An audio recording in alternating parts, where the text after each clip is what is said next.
Situation चाहे कोई भी हो, कोई ना कोई ऑप्शन मिल ही जाता है। अगर तुम्हारे पास कोई प्रॉब्लम है, किसी भी प्रॉब्लम में ना, please search for the solution.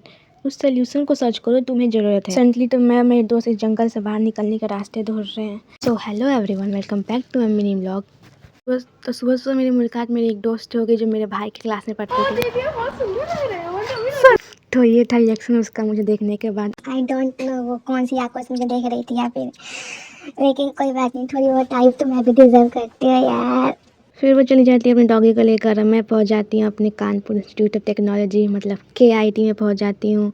फिर इसको पार करने के बाद मैं ये सोच रही थी अगर मैं इन गाड़ियों के बीच में आ गई तो भाई एक दिन तो ये होना ही होना है, क्योंकि रोज़ रोज़ इसको पार करना बहुत टफ है।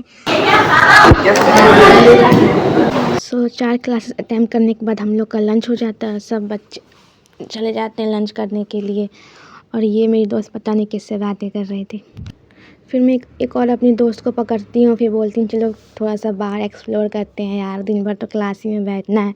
फिर हम लोग थोड़ा बहुत इधर उधर जाते हैं, देखते हैं। तो मैंने एक यहाँ पे सीन रिकॉर्ड किया था, जो एक लड़का था फर्स्ट ईयर का था। 3 दिन से मैं उसको देख रही हूँ, एक लड़के के पीछे पड़ा है उसको इम्प्रेस करने में। फिर मेरी दोस्त पता नहीं कौन से रास्ते से मुझे निकाल रही थी, कौन सा जंगल टाइप का भूल भुलैया था यार, निकल ही नहीं पा रहे थे उसमें से।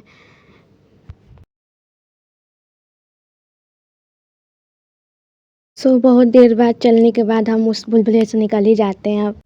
अब बस बहुत टहल रही है, बहुत मस्ती कर रही है, अब क्लासेस की बारी है। फिर हम लोग का लैब की क्लास हो जाता है जो कि 2 घंटे का होता है। सबसे टॉप फ्लोर पे था, चलने में हालत पूरी तरह से ख़राब हो गई थी हम लोगों की।